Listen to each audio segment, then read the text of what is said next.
หลายครั้งสิ่งที่ให้เฮาเป็นทุกข์กับบ่แม่นคนไกลแต่กลับเป็นคนที่เฮาเปิดใจให้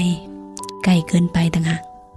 คำเว้าของคนอื่นจริงๆแล้วมันบ่ได้มีพลังพอที่จะมาทำลายเฮาได้เลยเด้ถ้าเฮาบ่เอาใจเฮาเองไปฝากไว้กับคำเว้าของเขาชื่อไว้เนาะคำเว้าคือปากเขาแต่ว่าความรู้สึกคือของเฮาและเฮาก็บ่มีหน้าที่จะไปรับทุกคำและบ่จำเป็นต้องไปตีความหมายในทุกๆการกระทำของเขาให้มันกลายมาเป็นบาดแผลในใจเฮาบางคนเว้าโดยบ่คิดบางคนเฮ็ดลงไปโตเขาเองก็บ่รู้จักการจัดการกับอารมณ์ตัวเองถ้าเฮาไปรับทุกอย่างไว้สุดท้ายคนที่เมื่อยคือเฮาบ่แม่นเขา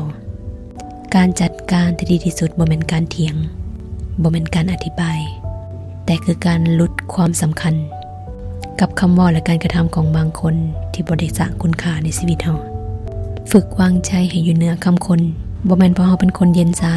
แต่เพราะว่าเฮาเลือกที่จะรักษาความสงบในตัวเองจงจือไว้อย่างหนึ่งคนที่เว้าบ่ดีกับเฮามันกำลังสะท้อนโลกภายในของเขาแต่นั่นก็บ่แม่นคุณค่าในตัวเฮาแต่ถ้าเขายังเว้าบ่หยุดโตเจ้าบ่เห็นจำเป็นต้องยืนอยู่ในจุดนั้นถอยออกมาก็บ่ได้แปลว่าเจ้าอ่อนแอแต่มันคือการควบคุมสติ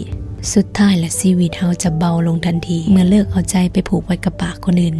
คำเว้าใดที่ฟังบ่ม่วนในใจก็ปล่อยให้กลายเป็นลมการกระทำใดที่มันขัดตาก็ปล่อยให้มันเป็นปัญหาของชีวิตเขาเองกลับมารักษาใจรักษาอารมณ์ตัวเองดีกว่าเพราะอารมณ์ดีที่เฮามีมันแพงกว่าสิ่งใดๆในโลกใบนี้และใจดวงนี้ก็จะอยู่กับเฮาไปตลอดชีวิต